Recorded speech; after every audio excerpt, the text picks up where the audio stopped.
سلام برای همه شما عزیزان، امیدواریم همه شما خوب هستید. आज हम दर्स हस्तों में पढ़ेंगे इसमें इशारे व मीविया। पिछली क्लास में हमने इसमें इशारे व परिंदे पढ़ा था। इसमें हम इसमें इशारे के साथ साथ मीविया पढ़ेंगे। चलते हैं आज के दर्स की जानिब। सबसे पहले देखें इन अनार است آن لیمو است این انبه است آن نارنگی است این خربوزه است آن پاپایا است این زردالو است آن سیب است. دوباره پڑھ لیتے ہیں این انار است آن لیمو است این انبه است آن نارنگی است این خربوزه است آن پاپایا است این زردالو است آن سیب است. این آلو است این موز است آن هلو است این هندوانه است آن اناناس است این توت است آن انجیر است این انگور است اور लास्ट में آن नारियल است. दोबारा पढ़ लेते हैं این आलू است این موز است آن هلو است این هندوانه است آن اناناس است این توت است آن انجیر است این انگور است و آن नारगील است. एक मरतबा मुकम्मल पढ़ लेते हैं ताकि प्रोनाउंसिएशन में आपके जो जुमलात आप यूज़ करें पढ़ें आपके दुरुस्त हो सके जुमलात.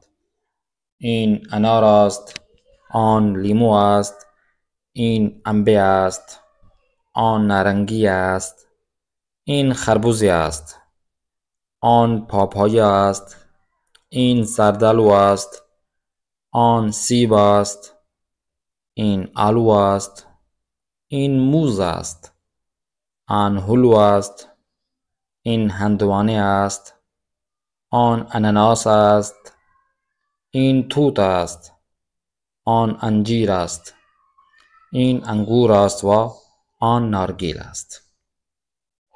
नेक्स्ट चलते हैं این چیست این نارگیل است نارگیل. این چیست این هلو است है दो चश्मे वाला आएगा गलती से है दूसरा आ गया. آن چیست آن سیب است آن چیست آن انگور است. آیا این هلو است نه خیر این زردالو است. آیا این نارنگی است نه خیر این سیب است. آیا آن اناناس است بله آن اناناس است. آیا این آن توت است بله آن توت است. آیا این هندوانه است نه خیر این هندوانه نیست خربوزه است. آیا این آلو است نه خیر این آلو نیست انجیر است. آیا آن انار است نه خیر آن انار نیست سیب است. آیا آن زردالو است نه خیر آن زردالو نیست لیمو است. لیمون कहते हैं لیمو.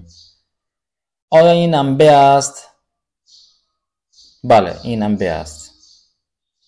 آیا این موز است بله این موز است. तो ये आज का दर्स हो गया.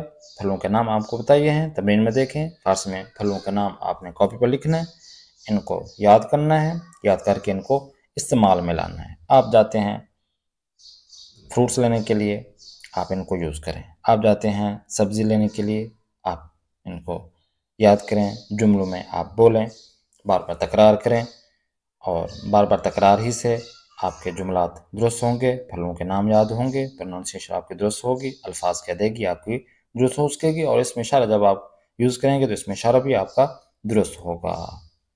तो इसी पैगाम के साथ अपने मेज़बान कारी मोहम्मद आसिफ इस्फानी को दें इजाज़त. खुदा हाफ़िज़ नासिर.